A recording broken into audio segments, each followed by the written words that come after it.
Most people know Thomas only as the disciple who doubted. That image was immortalized in a single scene from the Canonical Gospels, when he refuses to believe in the resurrection until he can touch Jesus' wounds. John 20:25. But what few realize is that this doubt doesn't diminish him. It brings him closer to the very heart of Christian faith. In an era of blind belief and obedience to authority, Thomas demanded personal experience. He didn't want to follow out of fear or tradition. He wanted to touch, to see, to feel, and that made him one of the most human and spiritually authentic apostles. Doubt, in this case, wasn't weakness. It was courage. The name Thomas comes from the Aramaic ta'oma, meaning twin. His Greek name, Didymus, means the same. Strangely, the Gospels never tell us who his twin is. That silence sparked mystical interpretations for centuries. Some Gnostics believed he was Jesus' spiritual twin, not biologically, but symbolically, the one who mirrored the journey of the inner Christ. Others saw him as the twin of humanity, representing the side that doubts, questions, and seeks light through darkness. The mystery in his name already suggests his identity goes far beyond appearances. In the Synoptic Gospels, Matthew, Mark, and Luke, Thomas appears quietly in the lists of the 12 apostles, e.g. Matthew 10:3, without any personal emphasis. But in the Gospel of John, he begins to speak. When Jesus decides to return to Judea to raise Lazarus, a dangerous mission, it's Thomas who says, "Let us also go, that we may die with him." John 11:16.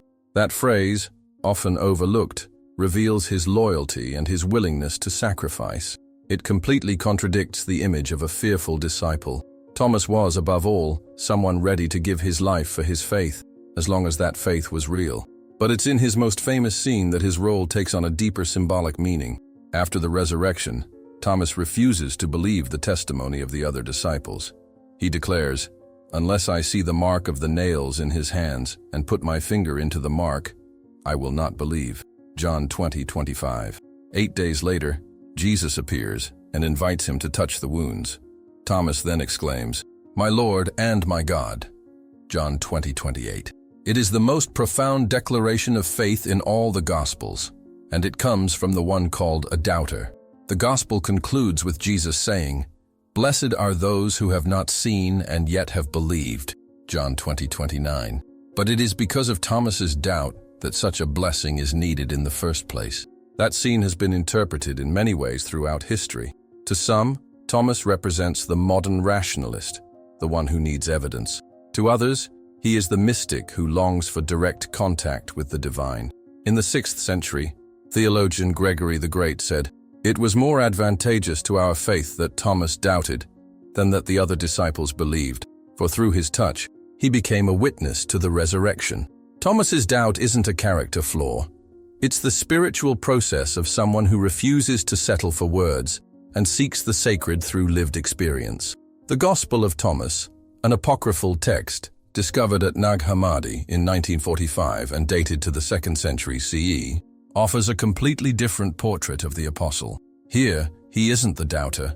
He's the one to whom Jesus entrusts 114 secret sayings, teachings rich in mystical and symbolic meaning. The text opens with, "These are the secret words which the living Jesus spoke, and Didymus Judas Thomas wrote them down." Gospel of Thomas. Logion 1. In this narrative, Thomas is the chosen one, the intimate listener, the one who understands the language of the Spirit. The image of the doubting disciple gives way to the silent initiate. This apocryphal Thomas is the mirror of the modern spiritual seeker. He doesn't blindly accept doctrine, nor does he reject it without thought. He questions, explores experiences, and only then believes. His faith, built through doubt, turns his journey into something deeply inspiring. In a world flooded with shallow certainties, Thomas invites us to dive into honest doubt as a gateway to the sacred. And perhaps that's why tradition silenced him. Because his faith disturbs, his search demands effort, and his truth cannot be commercialized.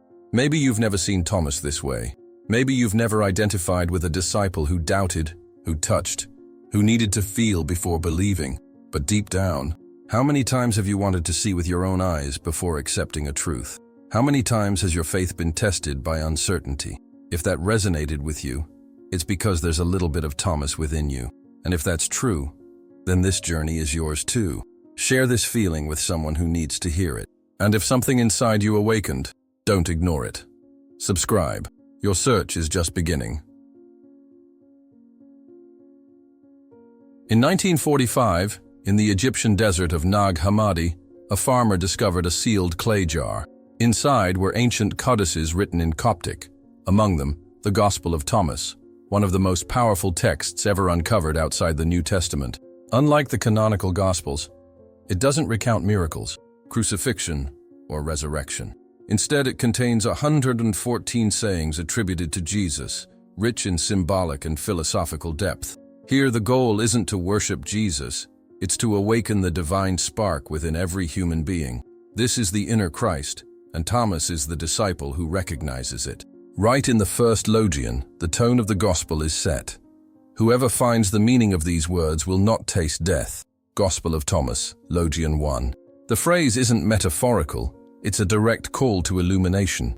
Jesus doesn't offer salvation through belief, but through understanding. For the Gnostics, a spiritual movement that saw salvation as inner, revelatory knowledge, these words were like keys to a hidden portal, and Thomas was the one who received and passed them on. This Jesus is not institutional but spiritual, a master guiding others towards self-discovery.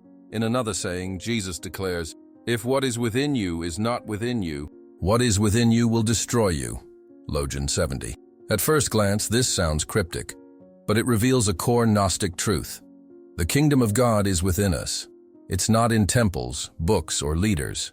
If we don't recognize the light within, it turns against us as shadow.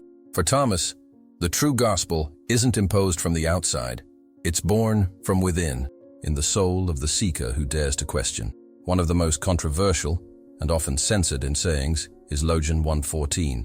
In it, Simon Peter says, "Let Mary leave us, for women are not worthy of life." Jesus replies, "I myself shall lead her in order to make her male, so that she too may become a living spirit resembling you males. For every woman who makes herself male will enter the kingdom of heaven." Gospel of Thomas, Logion 114. Though this may sound misogynistic at first glance, scholars interpret it esoterically. To become male symbolizes becoming whole, uniting the masculine and feminine within. Mary, in this view, is the soul seeking totality. In many sayings, Jesus insists that visible reality is just a veil, and truth is hidden in paradoxes.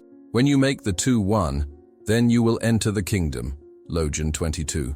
This union of opposites, spirit and matter, light and dark, male and female, reflects a deeply mystical worldview, where truth lies not in the literal, but in the synthesis. Thomas, bearer of these teachings, is the one who transcends dogma and enters mystery. He isn't content with surface words. He digs deep until he finds the source. Unlike the traditional Gospels, where Jesus speaks in parables to crowds, here he speaks to the few. In one Logion, he says, "I disclose my mysteries to those who are worthy of my mysteries." Logion 62. This shows that not everyone will understand. Not everyone is ready. That's why the Gospel of Thomas is quiet, intimate, almost whispered. It wasn't written to be preached in public squares, but to be meditated on in solitude. No wonder the Church saw it as dangerous. It empowers individuals to find God without intermediaries. The historical context adds to its uniqueness. Written between the 1st and 2nd centuries CE, Gnostic Gospels like Thomas's circulated among Christian communities that viewed Jesus not as a redeemer of sin, but as a revealer of hidden knowledge. These communities were persecuted, their texts destroyed. Thomas's Gospel survived by miracle, buried by monks who may have known its importance. Today, it gives us a window into an alternative Christianity, one more inward, more philosophical, and perhaps, for some, more truthful. Have you ever imagined that Jesus could have taught things like this? That his words were hidden for centuries, waiting for the right seeker to uncover them? Maybe Thomas wasn't the disciple who doubted, but the only one who truly understood. And if these words stirred something inside you, then you're ready to listen. Leave your thoughts and share this light with others who are searching. And if your thirst for knowledge still burns, subscribe, because the path Thomas walked is now yours too. Few people know that there is an ancient tradition, supported by apocryphal texts and Eastern historical records, claiming that Thomas was the first apostle to bring Christianity to India. While Peter and Paul confronted Rome and John remained in Asia Minor, Thomas journeyed east. According to the Acts of Thomas, an apocryphal text written in the 3rd century CE, he was sold as a slave to an Indian merchant by order of Jesus himself, who appeared to him in a vision and said, "Go to India and proclaim my word." The story is mystical and radical. Jesus sends his most questioning apostle to the most distant land. This mission wasn't merely geographical, it was symbolic. India, home to ancient spiritual traditions like Hinduism and Buddhism, represented the farthest point from the Jewish mindset. And it's there that Thomas encountered souls ready for a new spiritual language. According to the Acts of Thomas, he arrived in the kingdom of Gundapur, in what is now Pakistan, where the king asked him to build a palace. Instead, Thomas gave all the money to the poor.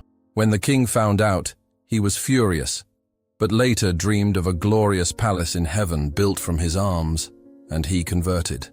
At first glance, the story may sound legendary, but archaeology has added surprising credibility. In 1834, coins bearing the name Gudnafar, possibly a transliteration of Gundapur, were discovered in Punjab, confirming the existence of the king mentioned in the Acts of Thomas. Furthermore, Christian communities along India's southwest coast, known as the St. Thomas Christians, have long claimed that they were founded by the apostle himself around 52 CE.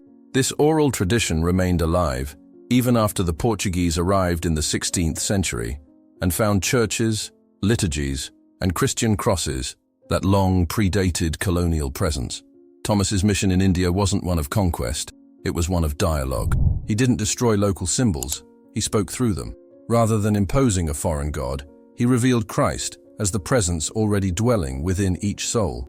That's why many scholars believe Thomas's Gnostic spirituality resonated more naturally with Eastern philosophy. While the West emphasized sin and redemption, the East sought awakening and inner light. Thomas's language, mystical and symbolic, found fertile ground there. He didn't convert by force, but through recognition of shared divinity. The Acts of Thomas also describe many miracles, healing the sick, casting out spirits, even raising the dead. But these signs were always paired with teachings about detachment, renunciation, and inner freedom.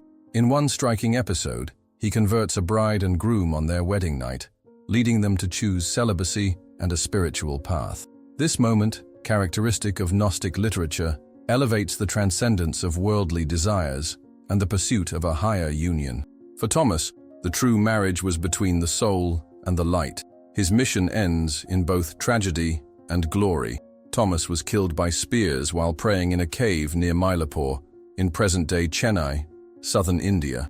His tomb is still venerated today at the Basilica of St. Thomas, one of the few places in the world believed to contain the remains of a biblical apostle.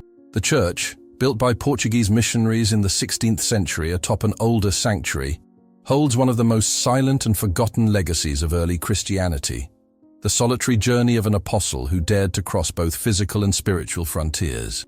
Thomas's story in India reveals a different face of Christian faith, not Roman, not imperial, not dogmatic, but wandering, quiet, and universal. He carried Jesus' message beyond the walls of empire to people who didn't speak Aramaic, who had never heard of Moses, but who recognized the inner call of truth.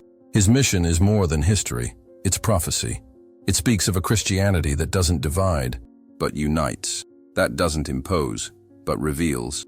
A gospel that crosses oceans not with swords, but with questions.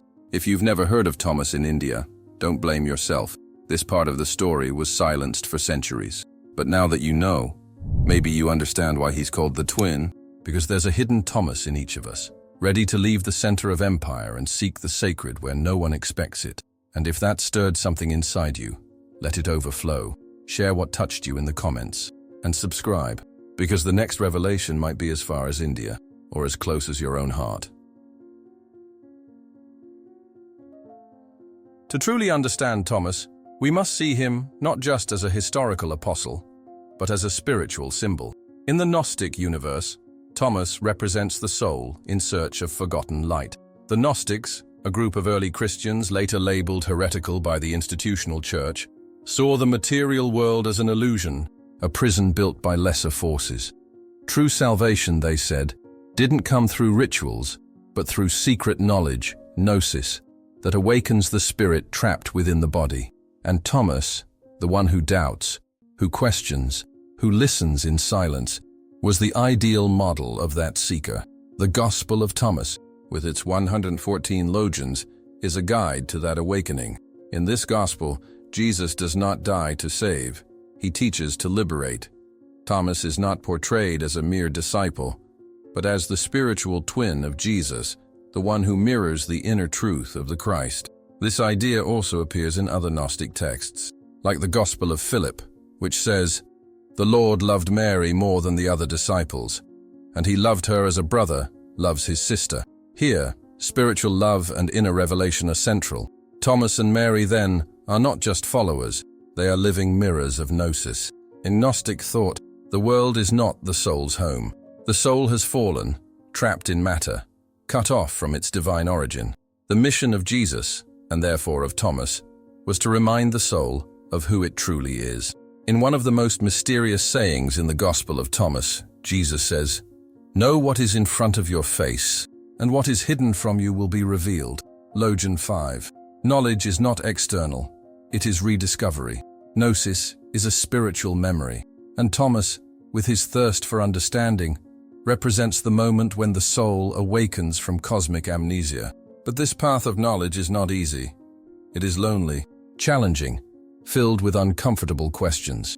Thomas does not accept ready-made answers, which is why he symbolizes the initiate, the one who breaks through the shell of doctrine to find the core of experience. As Logion 3 says, "If those who lead you say to you, 'See, the kingdom is in the sky,' then the birds will precede you. If they say, 'It is in the sea,' then the fish will precede you. But the kingdom is within you and outside of you." That is the essence of Thomas's path. The sacred is not geographic. It is ontological. It lives in the very structure of the awakened self. The reason why texts like the Gospel of Thomas were suppressed by the institutional church is clear. They decentralized religious power. If salvation is within, there is no need for intermediaries. If the kingdom is in you, then the temple is in you. This was a direct threat to the ecclesiastical hierarchies forming in the 2nd and 3rd centuries. That's why the Council of Nicaea, 325 CE, would never include these writings in the official Bible. But even erased, the echo of Thomas traveled through time, re-emerging in 1945, as if to say, truth can be buried, but never destroyed. The Gnostic view also casts new light on Thomas's doubt in the canonical Gospels. He doesn't doubt out of shallow skepticism. He doubts because he rejects inherited testimony. He needs to experience, to touch, to perceive for himself. That is Gnostic. Do not accept what you're told. Discover it. Don't inherit faith. Generate it from within. That's why the phrase, "My Lord and my God," John 20:28, carries such weight. It is not dogma, but the result of existential ecstasy. Gnosis is not information. It is transformation. Thomas teaches us that the path of faith is not linear. It begins in doubt, moves through the search, and culminates in encounter. But that encounter is not with a God outside of us. It is with the forgotten part of ourselves. Thomas's twin is not Jesus in flesh, but the inner Christ that awakens within him. As Logion 77 says, "I am the light that is over all things. I am the all. The all came from me, and the all returns to me." This cosmic language, almost Buddhist in essence, reveals a universal Jesus and a Thomas ready to receive him without limits. Maybe that's why the path of Thomas is so forgotten. It demands courage, the courage to doubt, to get lost, to leave the cave of dogmas, but also the courage to see, to awaken, and to accept that the light you seek is already within you. Thomas is not for the faint of heart. He is for the seekers. And if something in you recognized itself in this mirror, then this truth can no longer be silenced. Share what you felt, pass it on to others who seek, and subscribe, because the Gnostic path of Thomas only begins when you choose not to stop. When we look at the official history of the Church, Thomas's name appears only briefly, almost as a footnote. He's remembered as the disciple who doubted, a secondary figure compared to names like Peter, Paul, or John.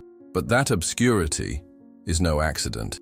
As Christianity became the official religion of the Roman Empire, especially after the Edict of Milan, 313 CE, and the Council of Nicaea, 325 CE, there was a deliberate selection of texts, doctrines, and characters that would reinforce the authority of the new ecclesiastical structure. Thomas, with his Gnostic vision, simply didn't fit that mold. While Peter represented authority, Paul stood for expansion, and John symbolized love. Thomas was the free spirit, the seeker who refused to conform, and that was threatening.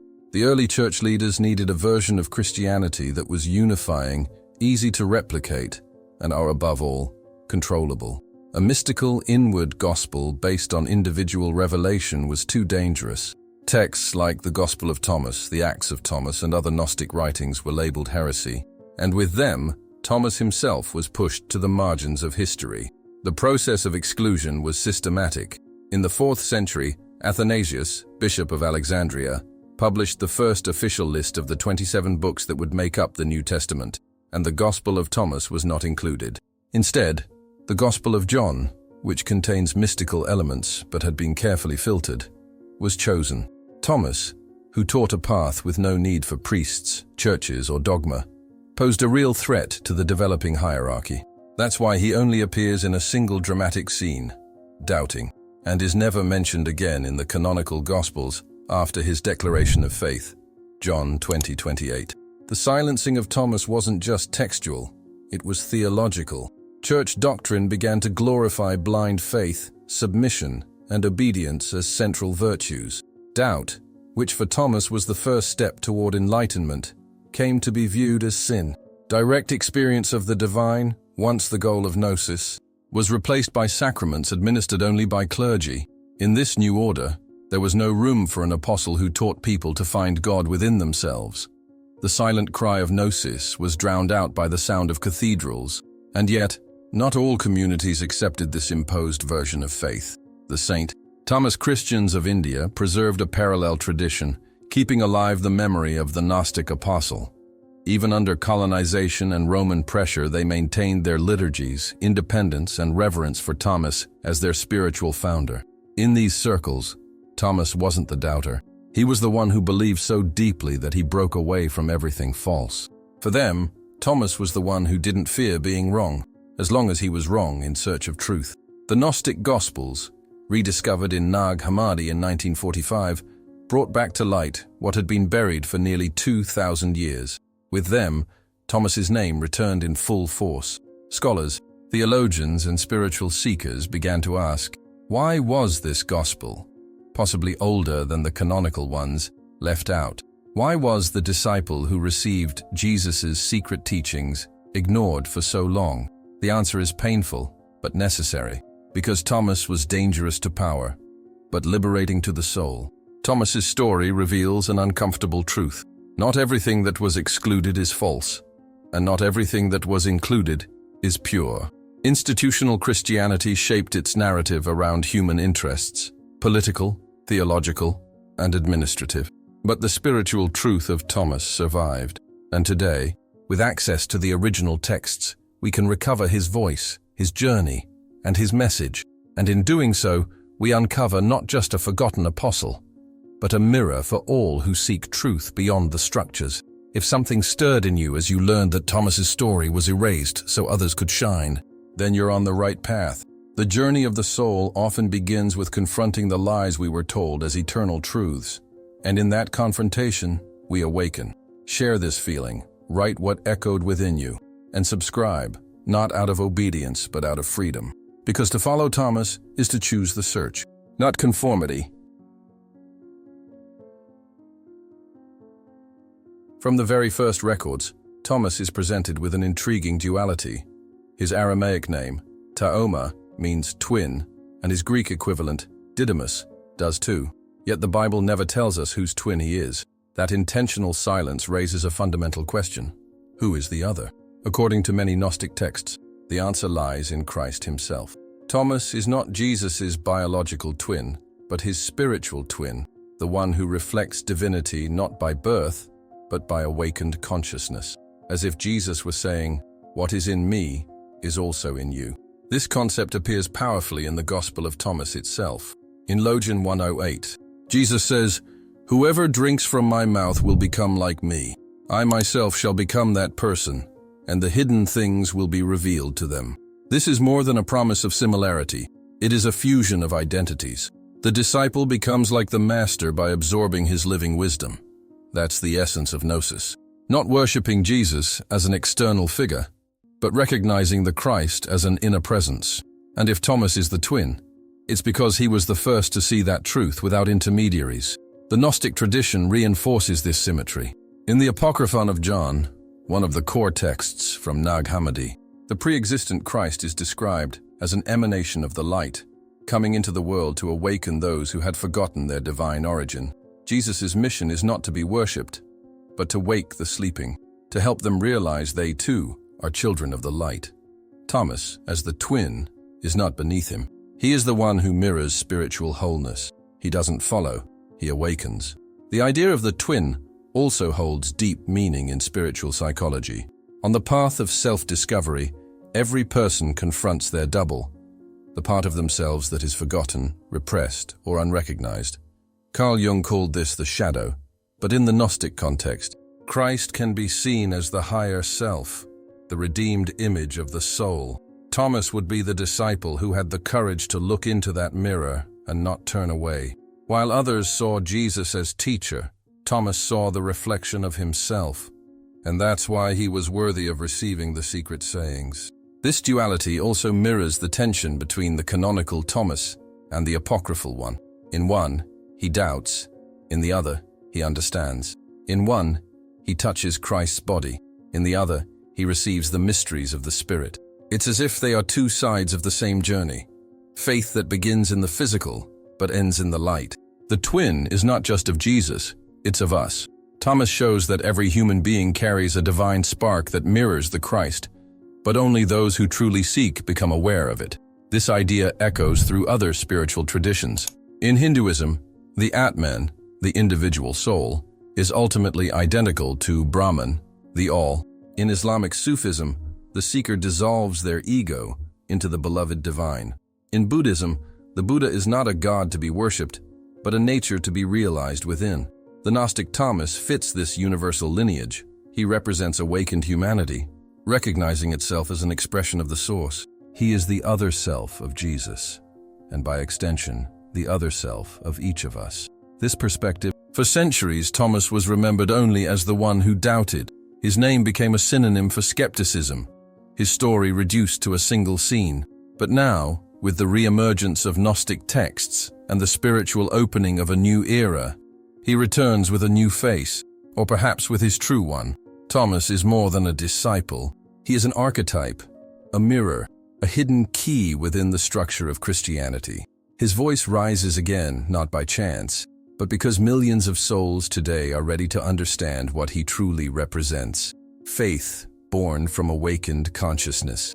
In today's world, where so many have distanced themselves from institutional religion, Thomas starts to make sense again. He represents the spiritual, not the religious, the seeker, not the follower. Doubt as a bridge to awakening. Faith built through personal experience. Christ as an inner presence. In a world saturated with dogmas, empty rituals, and prepackaged promises, Thomas's message burns like a silent fire. Find out for yourself. Touch. Ask. Dive in. Awaken. And if you feel like you don't fit into ready-made spiritual molds, maybe, just maybe, you are a Thomas. If you've ever questioned what you were taught, if you felt that God isn't found within walls and temples, but in the depth of your silence, then you're already walking the same path. Thomas lives wherever someone dares to ask when others prefer to repeat, wherever someone refuses to pretend to believe, and chooses instead to wait until they can feel the truth in both flesh and spirit. That is the new disciple, and it is you. The return of the Gnostic texts is not just archaeological curiosity. It's a calling. It's as if history itself is correcting what was erased. The Gospel of Thomas, the Acts, the Nag Hammadi scrolls. These are messages buried in time, now uncovered for those with eyes to see. And the message is clear. Light doesn't belong to institutions. It belongs to the soul. And if you've ever felt this, even without words, then you've already heard Thomas whisper deep within your being. Many today are searching for meaning. They seek God, but can't find him in the structures that once promised shelter. They feel a hunger that hymns, doctrines, and sermons cannot satisfy. That hunger is gnosis, the longing to remember, to touch, to see with your own eyes. Thomas understood this before anyone, and that's why his story is rising again now, because the age of dogmas is crumbling, and a new era, inward, silent, and authentic, is being born, not outside, but within every sincere seeker. Today, Thomas is a symbol for all who refuse to settle, for those who dare to say, "I don't believe yet," but still keep searching, for those who reject easy answers, for those who aren't afraid to get lost, because they know only those who step into the unknown ever truly awaken. He represents a spirituality that walks without crutches, a faith that breathes freedom. He is the patron saint of silence lovers, deep questioners, and sleepless nights. He is the saint of the restless, and now, right at this moment, maybe Thomas has returned. For you, maybe you've never seen him this way before, not as a distant figure from Scripture, but as a reflection of something alive within you. The doubt you carry, the thirst for truth you feel, the discomfort with the superficial, all of that is Thomas calling you to touch the wounds and see for yourself. He doesn't want followers. He wants fellow travelers. He doesn't point outward. He points within. And the path he opened is still there, waiting for you to walk it. If something awakened in you, don't ignore it. Thomas is knocking at the door of your understanding, and only you can open it. Leave a comment below and share what this apostle stirred in your soul. Share this light with someone else who's still seeking. And subscribe, not out of obligation, but because the journey continues. Because truth, my friend, isn't in what they told you it was. It's in what you're finally ready to discover. And Thomas, he came back for one reason only, to remind you of who you are.